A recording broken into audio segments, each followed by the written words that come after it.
Hey, buddy, how am ya? I'm just eating a cream egg because I'm fucking starving. You're eating the cream egg? How you doing there, buddy? Not too bad, buddy. All good, pal. All good. You okay? Wait, I'm never better. All the better for seeing your smiling countenance, as they say. So, hey, man, you're a bit of a rock star these days, man. You had the old UFC down for you. Come through the territory, Mick. I'm a celebrity, and I know an old man celebrity, knowing the values. You tell you what, it doesn't get any bigger around Abertillery, me old mate, than you, does it? We had this conversation yesterday. It's Abertillery, not Tillery. Abertillery. See, this is what happens to you boys. Get a touch of fame, and the next thing you know, yeah. We're precious. We get precious over our town. Yeah, you're like Hyacinth Bouquet for all everybody under 50. They won't get that reference, but it's Bucket, not Bouquet. Yeah, Bouquet. Bouquet, that's the one. I tell you what, we're doing a quick intro. Hey, guys, how you doing? It's Mick Tully for the World Martial Arts television show, and it's an absolute pleasure and joy to finally get this fella right.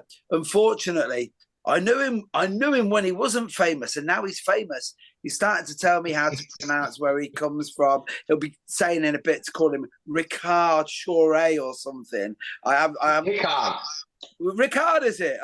Well, I know him as Buddy, I know him as Shaky, I know him as Richard Shaw, and it is the one and only Shakes, man. Buddy, great to have you, man. How you doing? I'm good, Mick, buddy. I'm good. Nice to be on the last, pal. Oh, finally. I've been after you for a while. I sometimes like to be called Hickard after Hickson. So, yeah. Well, you see, those damn Brazilians, that's the one thing when it comes to Jiu Jitsu now, you can age someone for how long they've been in there when they start saying Rickson, Roger, Renzo, and you go, you didn't even have a Portuguese nickname, mate. I don't recognise you at all.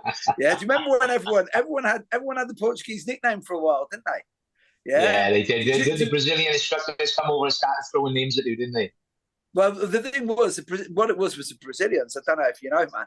They came over and they just didn't want to learn anyone's name. I have to admit, I've adopted that myself because it's like I don't want to learn any white belt's name. So if we sing a happy birthday at the end of the class, and it'll be like, and I go, "Happy birthday, dear white belt," and Andy McCready's wife's like, "You can't do that," and I went, "I'm getting that old. I've got a finite amount of space left in my head," and I learned this guy's name, and then he leaves after he gets his blue belt. And then I forget my wife's birthday because the space that should have that in my brain has got this kid's name in it.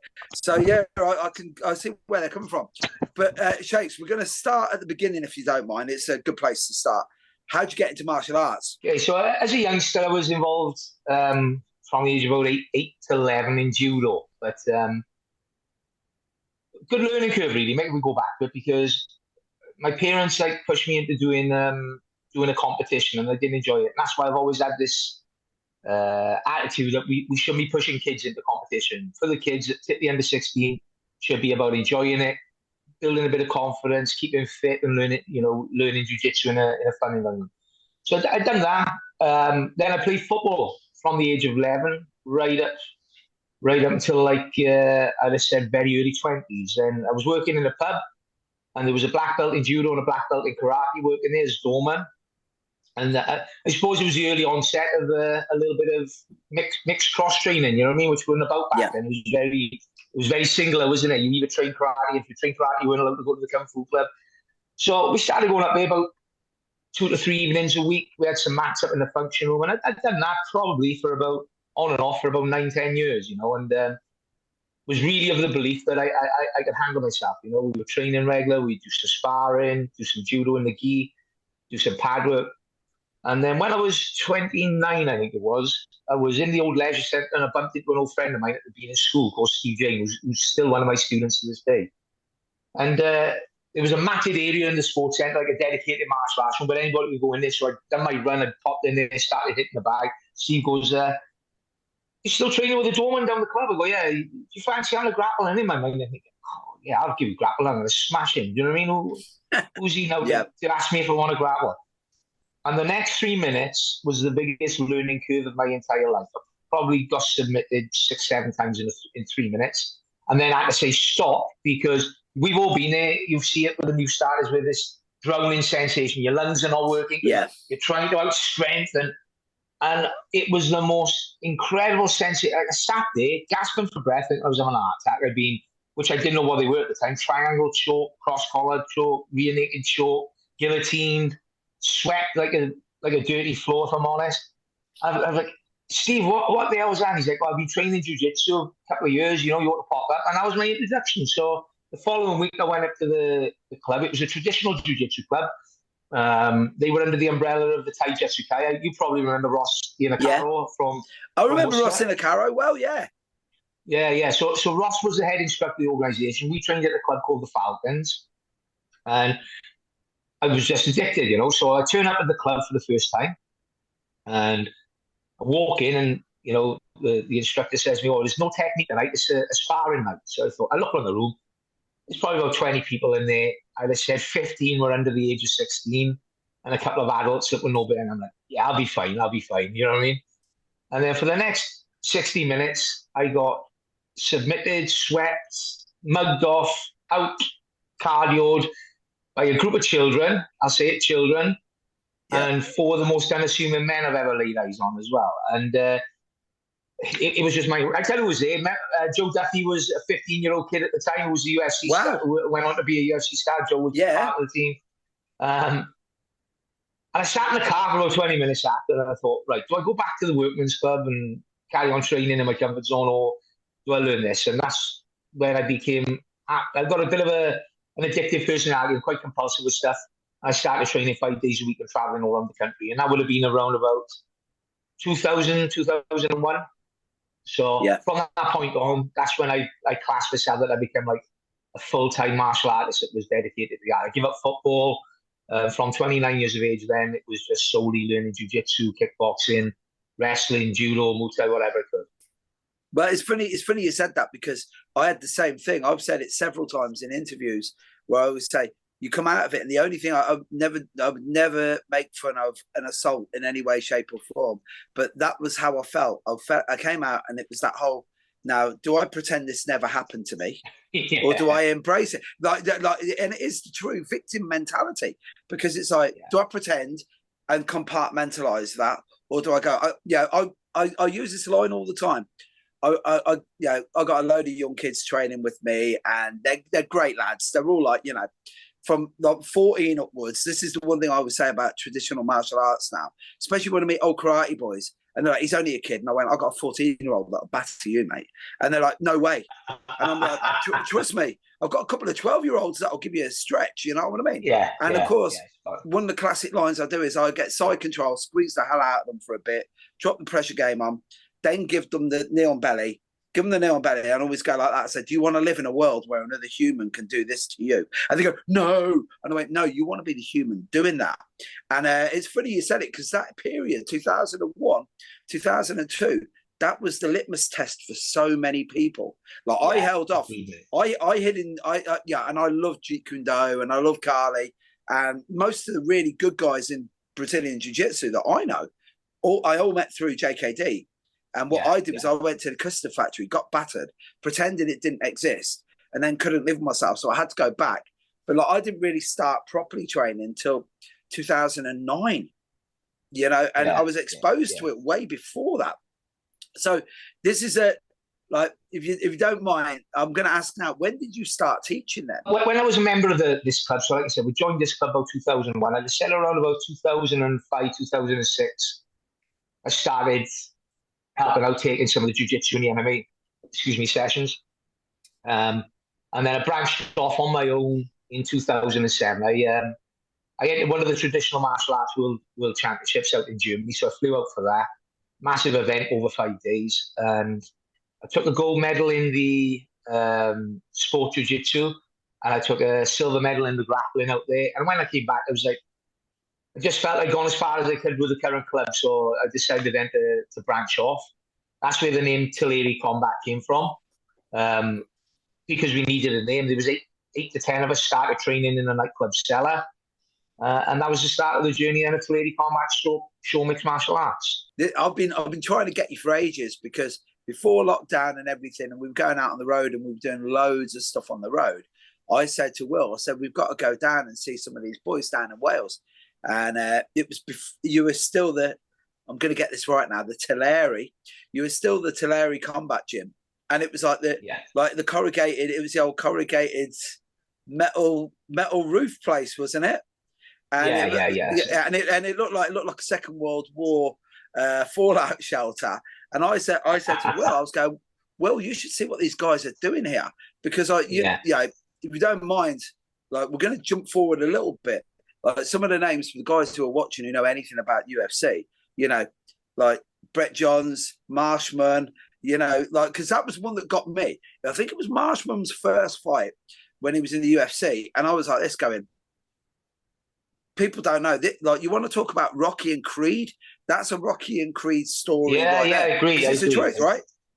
Yeah, there was a lot of people, Mick, at the time telling me and Marshman that he would need to move gyms if he was going to get the UFC. But what I will give Jack has been loyal to me, because, like, he's been with me since he was a kid. You know what I mean? We got a bit of a father-son type of relationship. And I knew, Mick, I knew that we had the right principles. We had a blueprint we were working to. And then it was a matter of time. And, like, it was, at the time, it was always going to be Marshman. He was our flagship fighter at the time. He was like head and shoulders above everybody else. Banter champion, Cage Warriors champion. And then after he obviously won the Cage Warriors champion, we got signed. And you know, we done all this, as you said, training in a training environment with no cage. It was just mats and matted walls, no strength and conditioning area, no showers at one point. We ended up getting showers in the final year that we were in that building. But yeah, you know, it's about self-belief. And I always believed, you know, like, I travel around doing the Banter and Cage Warriors shows. I think, hang on, we belong here. Do you know what I mean? We're not outclassed. We're not out of our depth. And I used to watch, you know, without being disrespectful, I'd watch, like, some of the warm-ups in some of these change rooms on the big shows, and it would blow my mind. I think, oh, Christ, I believe as a coach I'm leagues above some of these established guys. And like I said, once Marshman got in the UFC, you know, Brett signed him and fought on the same day. And I think that just opened the eyes of everybody in Wales as a nation. Is, hang on, we can do this on our own doorstep. We can, you know, we've got a chance of making a career out of it. Well, it's funny because, like, Leon Edwards famously said, you don't have to go abroad to become a world champion. No. And it's quite funny because, like, obviously I'm a real geek like yourself. I'm very compulsive, very obsessive when it comes to anything. So, of course, in MMA, you know, back in you'll remember back in the days of Cage Warriors when, I won't go into too many details about this, but do you remember Andy Lillis, who used to be one of the guys at Cage Warriors? Yeah. So me and Andy Lillis had our first ever karate lesson together at 16. He actually broke my ankle in a fight. We were mates, and we were at school. We were in the sixth one, and we've been doing karate for about 6-7 months. And one of the guys was saying to me, he goes, so who's the toughest out of you and Andy? And I went, obviously me. And Andy was like, obviously me. So next thing you know, in the playground, and Andy being Andy, somebody stood on his ankle. He stood on my ankle, banged me in the head. Ankle stayed on the floor. Body went horizontal. Bust my ankle. Walked home on it. But like once the reason I was saying all that is like that was for a lot of the newer guys when it comes to the MMA. They see the UFC. They see the Razzmatazz. They see all these like YouTube influencers and A-list stars in the front seat, and they're not in the front rows. And I remember going to like Bama, Cage Warriors, and like Cage Warriors especially, you get paid in cash, like on the night. You know what I mean? And it's like looking at all these blokes, and you're like, this is something else, you know. But the reason I'm saying all that is, even then, I always thought that it'd be a bit more of a step to get to America. And then, you know, obviously McGregor was, I would say, probably the first. Yeah, Bisping was big. It's like Bisping and Poynton when they first went in to, you know, the Ultimate Fighter TV show. But then it was McGregor who got it. But then that was it. But then when I'm going to put you on the spot here. When you and all of the Welsh boys started going over, that was the first time that it wasn't like, you know, Conor was an anomaly. You know, as I've said before, you know, skilled fighter, very, very good on the microphone. And what do Americans love? They love to see white guys fight. What do they love more than that? white Irish guys fight. So I think he was quite Yeah. lucky. But then it was like with you, it wasn't a case of just Marshman. It was Brett Johns, and then you know your own son. You know, it's Yeah. If you don't mind, if you don't mind me asking, when did you realize that Jack had what it took to get there? As in my Jack, yeah, or Marshman? Yeah, your Jack. My Jack. Yeah. I mean, probably about 16 years of age. You know, he was winning tournaments on the domestic circuit. He was like British juvenile Jiu Jitsu champion. And he was doing all this along with playing rugby for 2 years for Abertillery under 15s and under 16s. And after he'd won the British Open, and this is a story I've told 1,000 times probably, he's made that decision and spoke to me and said, I want to give this, I want to be the best fighter in the world, not a decent fighter. You know, I need to give this 100%. And he wasn't the most athletically gifted kid. You know, he was carrying weight. He wasn't very tall. You know, he wasn't the strongest lad in the gym. But at 16, you know, we had some established pros there, and Jack was winning rounds on a regular basis against them as a 16-year-old chubby kid, you know. And I knew that if physically he would start to just develop and mature a bit, we had something special because his work rate. I mean, I never once, like people probably think to some extent it was the pushy dad making him come training with me because I was the fighter. And honestly, I say to everybody, it's far from it. I've never once in my entire life had to say to him, right, get your ass in gear, you're coming training. Do you know what I mean? It's always been off his own back, badgering me. You know, if I was off to do some sparring with a group of men in my fighting days, it'd be, oh, Dad, can I come? I'll just sit the bag on the side of the mat. So it fell into a pattern where he would come to every single training session on me. But yeah, I'd say 16, then 17, 18 when he had his amateur, you know, probably when he got about 3-0 amateur, and I had likes of like Leon Roberts, the UFC referee, you know, Leon pulling me and saying, listen, but you've got something special on your hands there.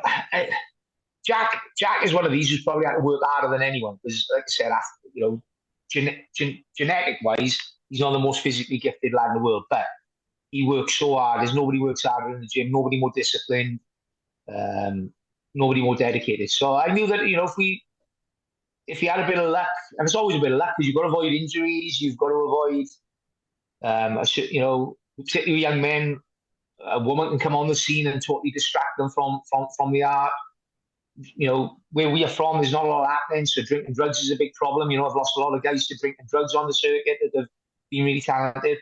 But he bypassed all that. He showed a level of discipline. So, you know, I think from a young age, he had the self-belief that he was going to go all the way. And I think that spread into the rest of us as coaches.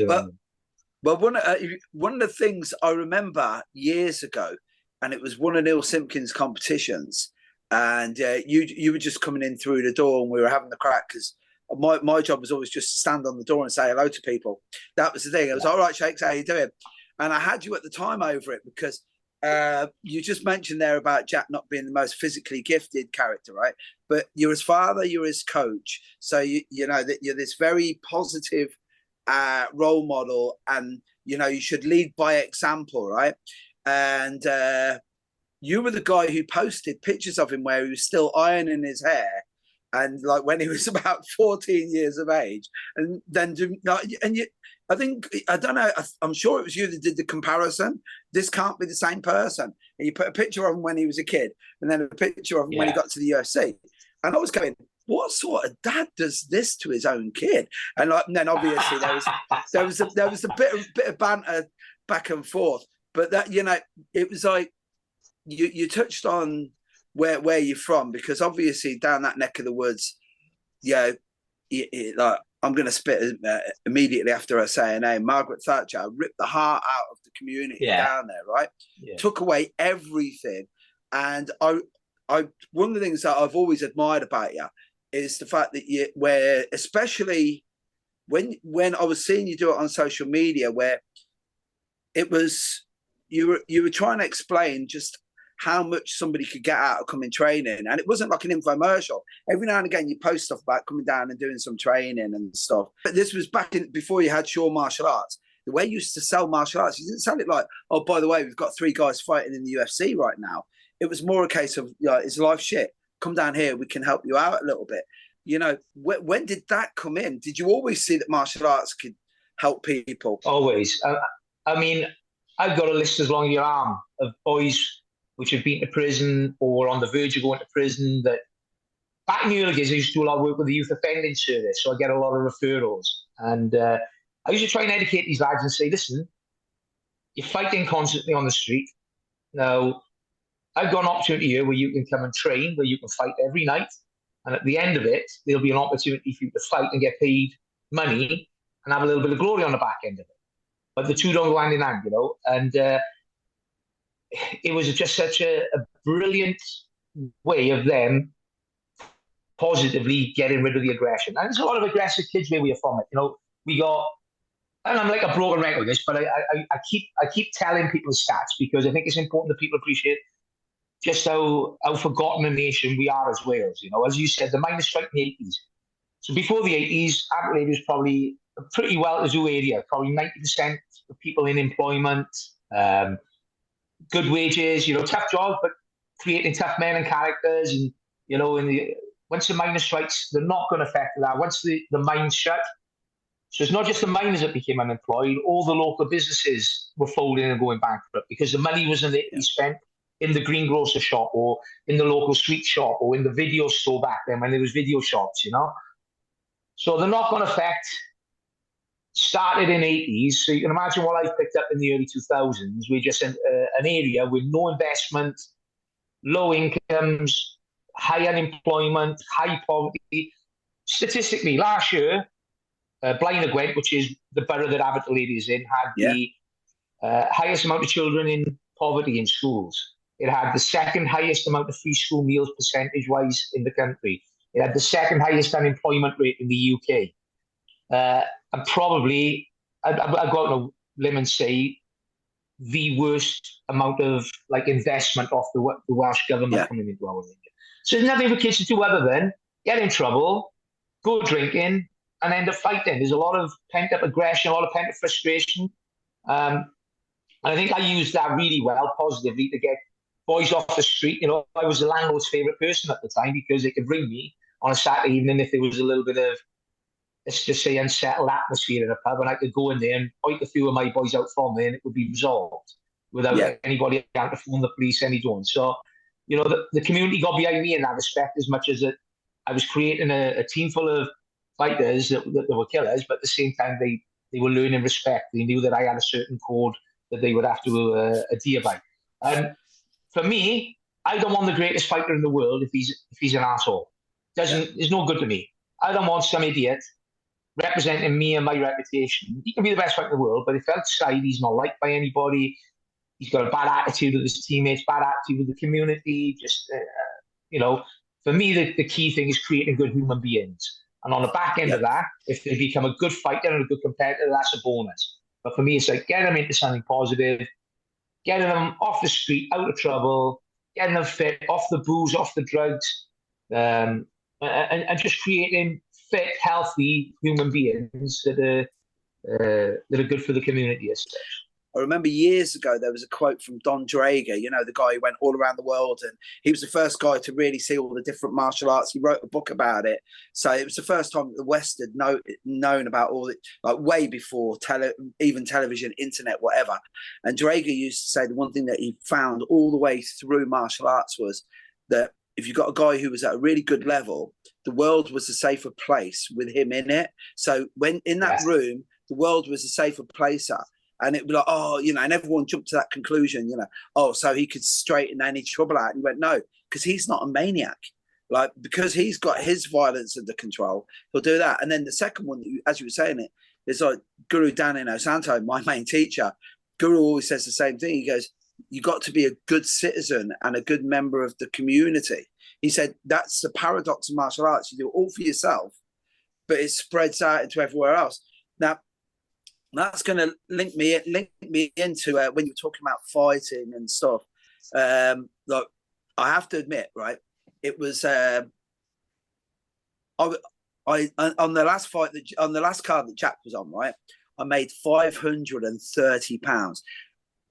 8 fights, called all 8 of them. Obviously, all obviously bet for Jack, right? So I'm there. And obviously, as the results are coming in, we're watching it live because it was that time where it was one of those mad shows that you could watch in the UK at that time. So we're getting the results in, and then the next thing you know, Jack mentions that you were getting over. Yeah, you were just about to start your treatment, or were you halfway through? No, I finished the chemotherapy, and the following week I was about to start the radiotherapy. So can you, if you don't mind, just first of all, how did you find out that you had cancer, and then just speak a little bit about it, please.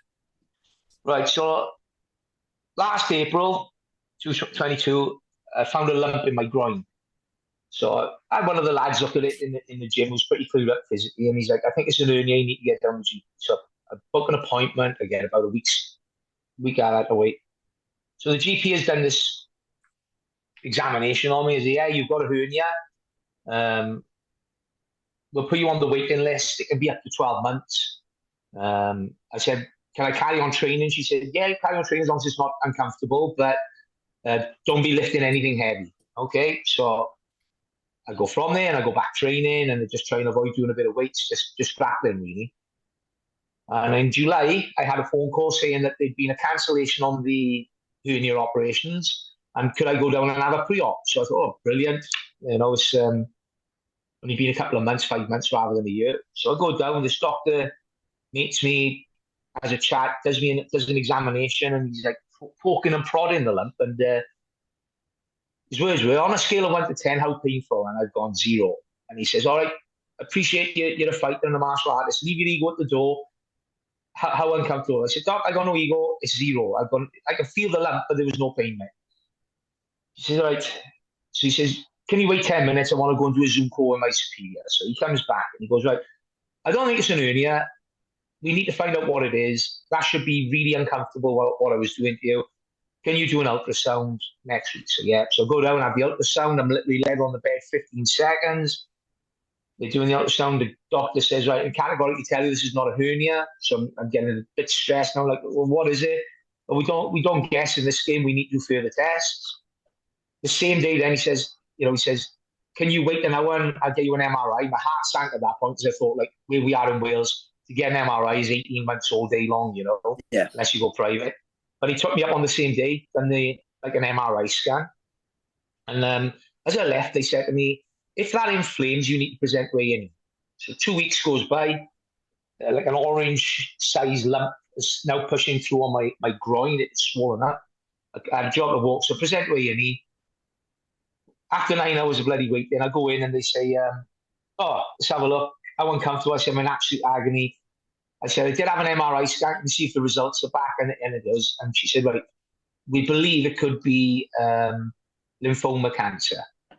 So what we're going to need to do is cut this lump out in the next 3 weeks." So 3-4 weeks goes by, I'm having no contact with anybody. Finally, a doctor rings me and says, "Right, you've got to do a biopsy." So I have to go down and have like a small operation where it's a long old needle, but they put a needle in through your head into the groin, and they withdraw some samples off the lump. I wait another 4 weeks. I have a meeting with the doctor. The doctor says it was inconclusive. So we're on like week 10 now, and they've told me 3 weeks this lump needs to be cut out. So then they send me in for an operation. So knock me out. When I wake up, the doctor comes round and says, "Right, I've removed the lump. Bad news, there's more lumps in there. I've removed 2. I've had to leave 1 in because it's touching your artery, and I need a specialist team there to remove that because, there's a risk of you bleeding out."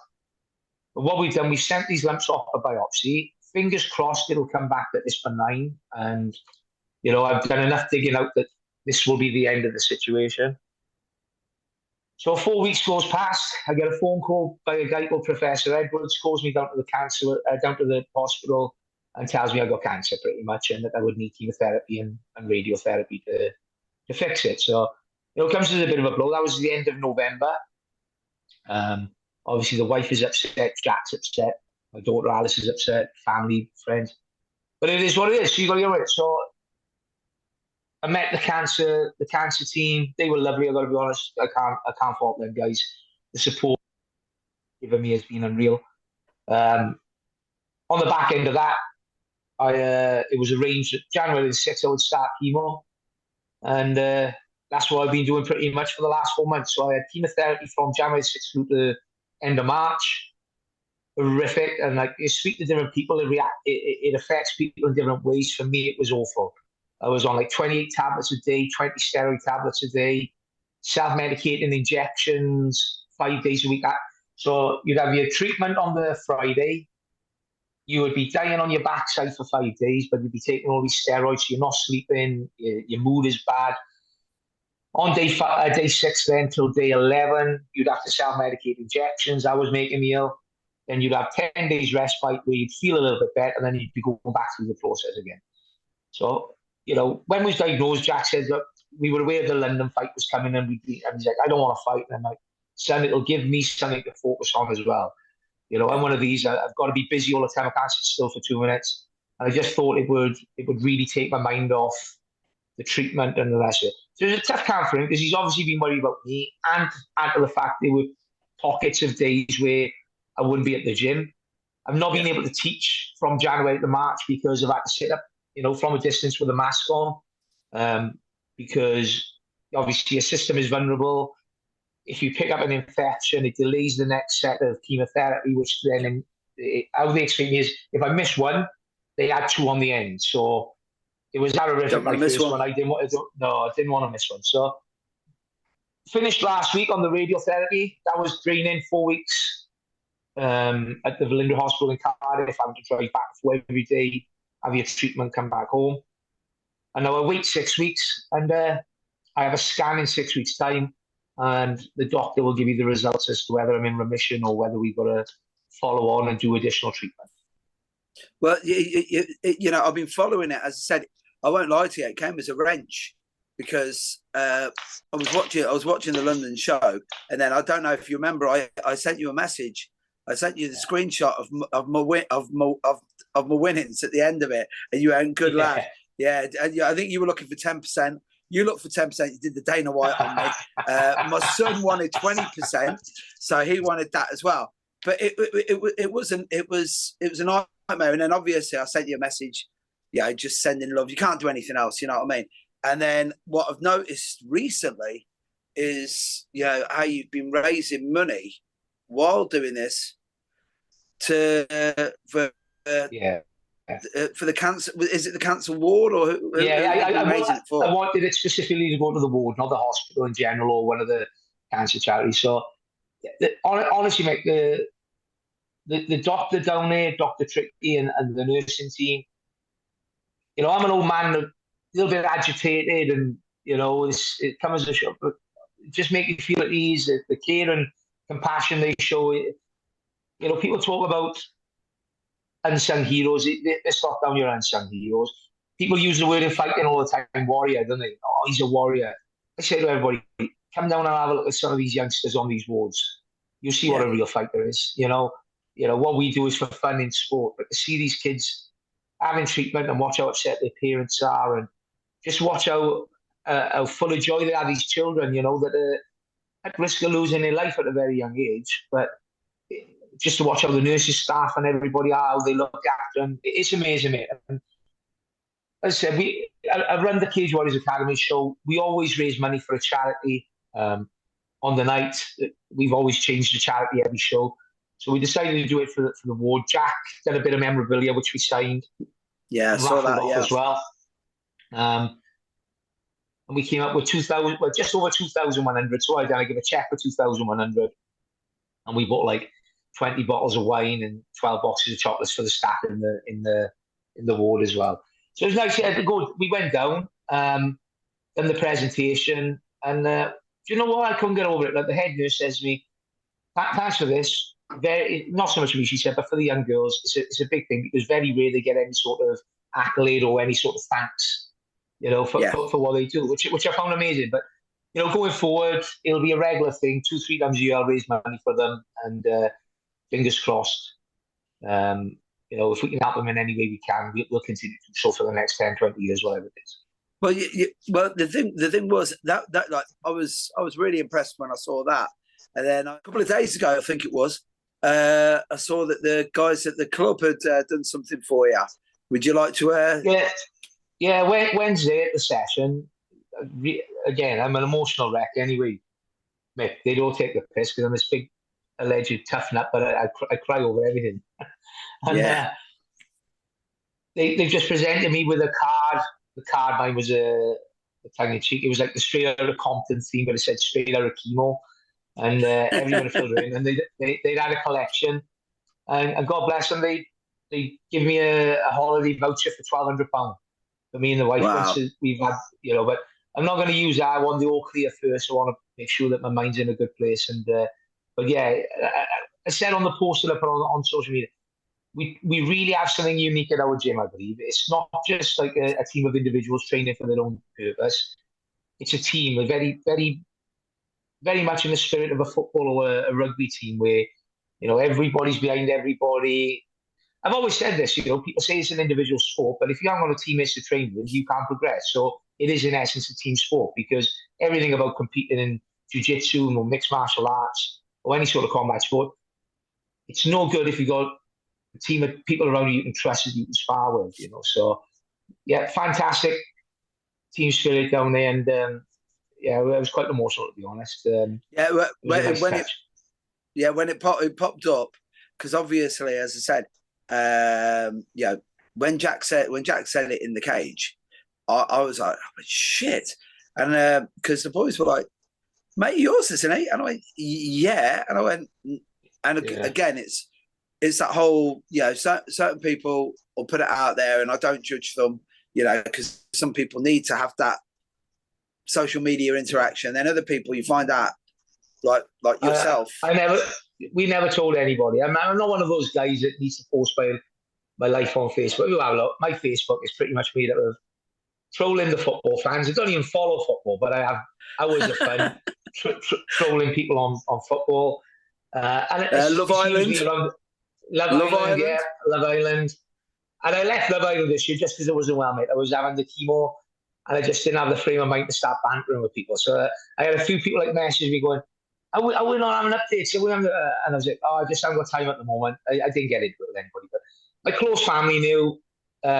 Obviously, the team knew, because I was going to be away from the gym for pockets of days at the time.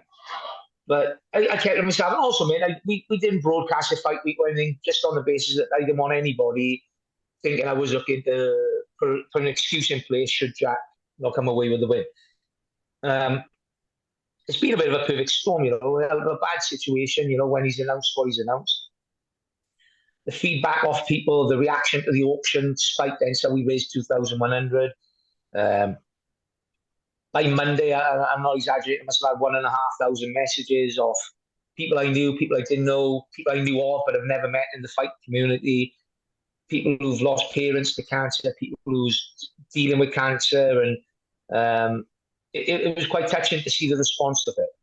Then the back end of that, from a positive point, is that the UFC contacted us and said that they wanted to do a mini documentary on me and Jack and touch on his career, touch on the battle with cancer. That's going to be out on UFC Fight Pass in May, I think they told me. That's going to be called Unbreakable, which I think is an apt name for it, because I say to everybody, definitely, there's things in life that will kill me, but nothing will ever break. I've got that mindset, Vic. You've known me a long time, and yeah, it'll take something incredible to crush my spirit, to crush my attitude or approach to life. So there's a lot of positive on the end. Like I said, I'm praying now. It'll be 5 weeks out because we've had the first week past it. We get this scan, we have a positive outcome, and I can go back to living my life at normal. Because I've had no normality pretty much since. And I'm the back end of the bloody cancer operation last year when I had the lumps removed. 4 weeks before that, I had a knee operation, my second one, within 16 months. So wow. I've had a real unsettled 2 years. I had a meniscus repair, which I wish they'd never done.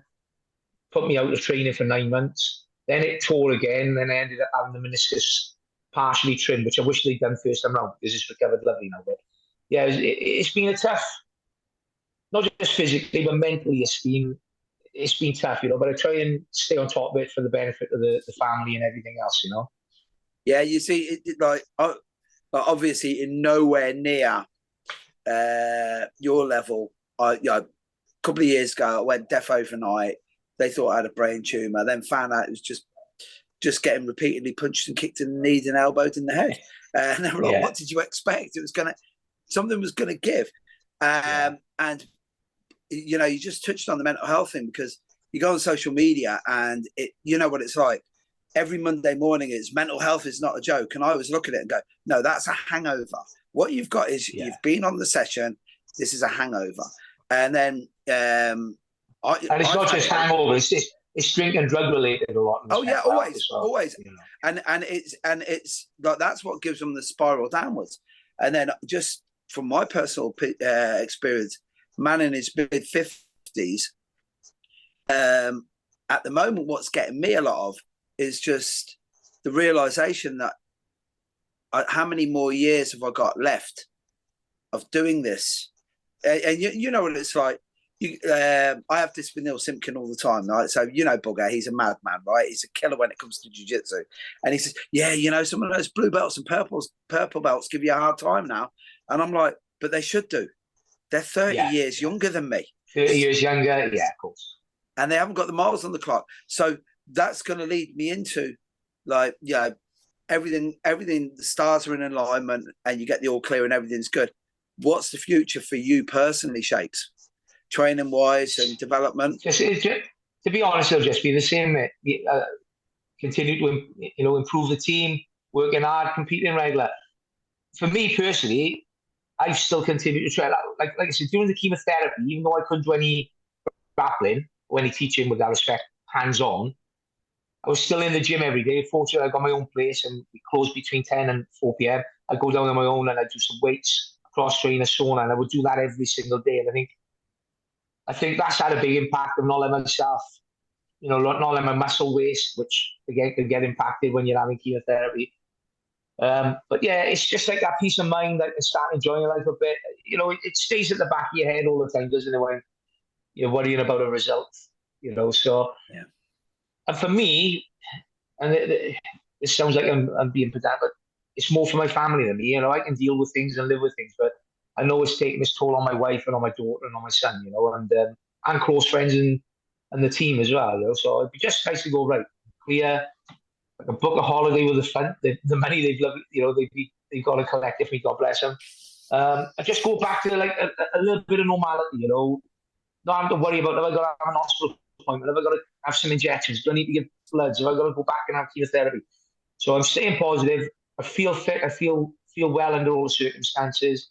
And in 6 weeks, if I get the all clear, it'll be, back. I tell you what, man, as you just said about getting away, it makes you realize that you are mortal, I always think I'm invincible and I'll be fine. That's my philosophy in life, But it does make, certain things I will look at taking care of myself, probably diet-wise, things like that a little bit, going forward. Well, the thing is, I know it sounds cliched, but, Shakes, you're, and I mean this, you're a force for good in the world, and that's the truth. Yeah, like, if you look at it, as I told Will that so many times when you were still back at the Tillery, see, got it, at the combat club, when you were there first, I was like, look at what he's doing. And then when you started posting pictures of Shore Martial Arts, I was like, wow. Because it's a state-of-the-art place, Yeah, it is. Yeah, complete transformation. Yeah. Did you ever think in your wildest dreams you'd ever have that? Again, I knew it would come eventually, as long as we had success, which we did. Once Jack Shaw got in the UFC, I thought, the gym that we were in had served its purpose for 10 years, and a good friend of mine had bought that building specifically for us to open a gym up in. And we lost him over, during COVID as well. So it's a big part of the gym has gone.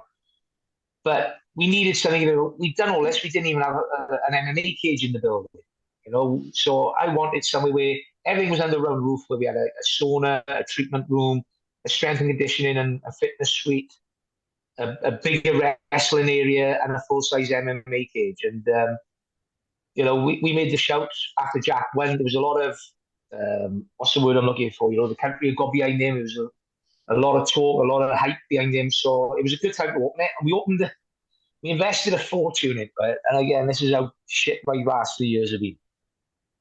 We opened up November 2019. everything goes great. We like triple our footfall. Everything's brilliant.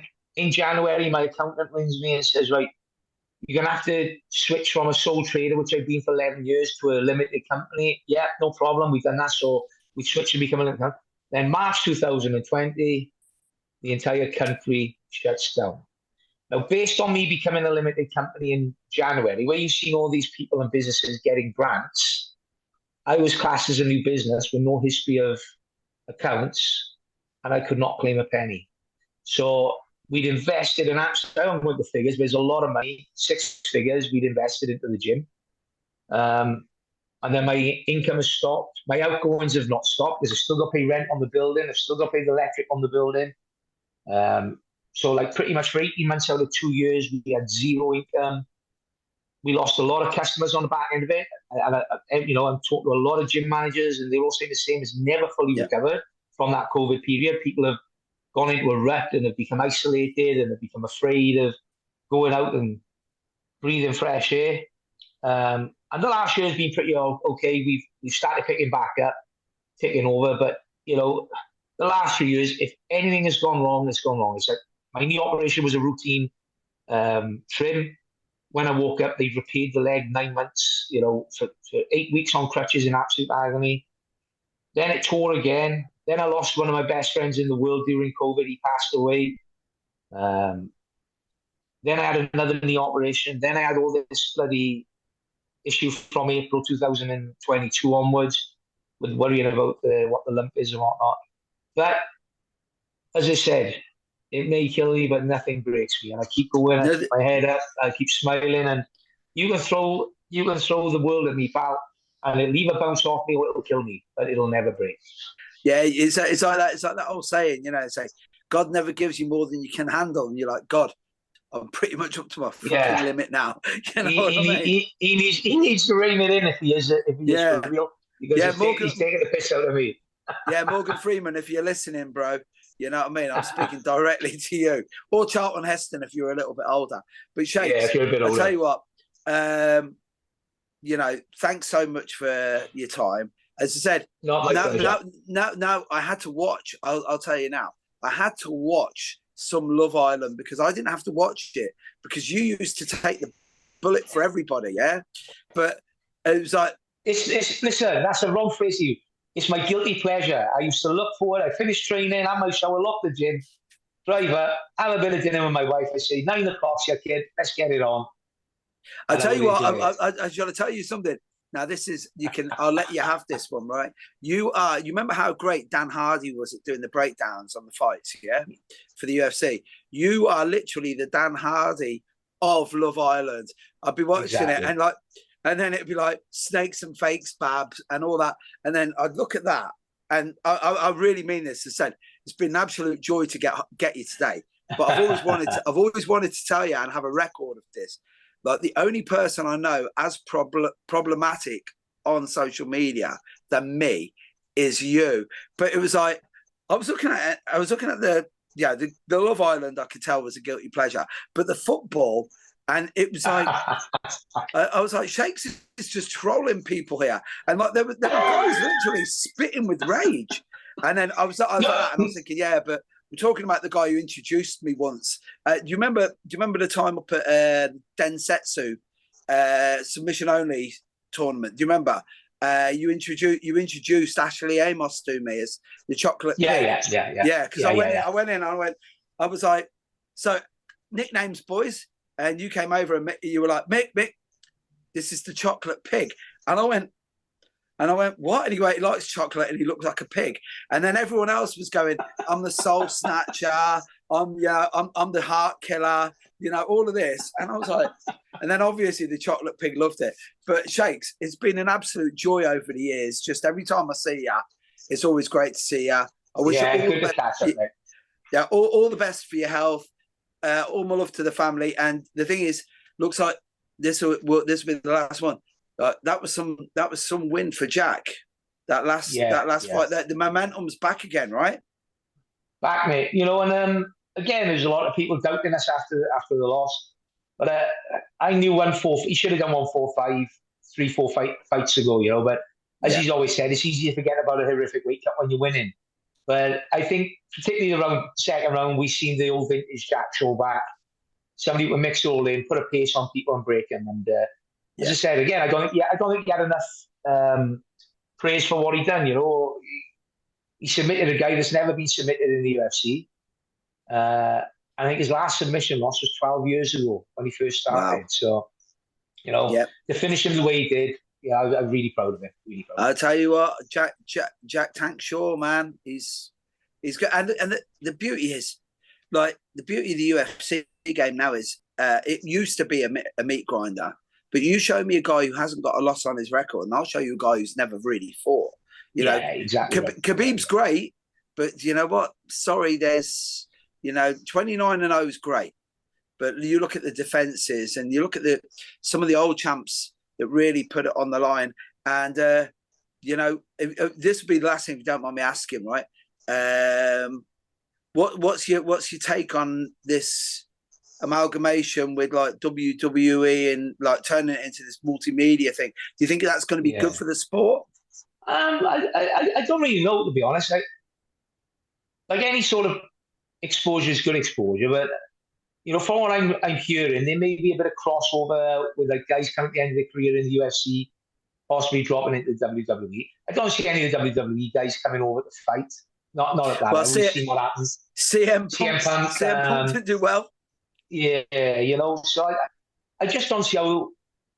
I just think it'll be two organisations under one umbrella, but we run separately. I don't think. Yeah. Personally, I don't see it crossing over a lot. You may see a few of the WWE stars at some of the big events and vice versa. They may have this issue where like just raising them, promoting each other's brand, but I don't think there'll be any sort of crossover with the runner. I can't see Vince McMahon turning up and doing a weigh-in at UFC 290 or something. It would be absolutely great if, say Mankind came in against John Jones, you know what I mean? And you go, which one of those is the maddest one out of them two? But it's the logical conclusion. You need to, it is an entertainment business at the end of the day, and personalities, as we know, personalities win fights. Like as soon as I saw the BMF belt come in, I knew that there was going to be a stepladder being pulled out of the cage. Agreed. The only thing is, Shakes, I'll tell you right now, just a little bit of advice. I know you're one of the preeminent coaches in the world, but every time you go to the UFC now, check underneath the cage, and if there's a stepladder there, right, or a roll of barbed wire around the baseball bat, you might need to keep a close eye on Herb Dean. You know what I mean? Maybe they should have some of the coaches, shouldn't they? Let the coaches have a ladder match after the fight. Oh, now you're talking. I'll tell you something. There's a few. My money's on you, Shakes. The unbreakable Hickard Shaw. There you are. The only issue is my knees don't take you up and down a ladder on a regular basis, so it'll have to be a one and done situation. Hey, one and done's all we need, man. Remember back in the karate days, I only need one punch, bro. But hey, Shakes, thanks for your time, brother. No problem, mate. Thanks for having us. No worries, man.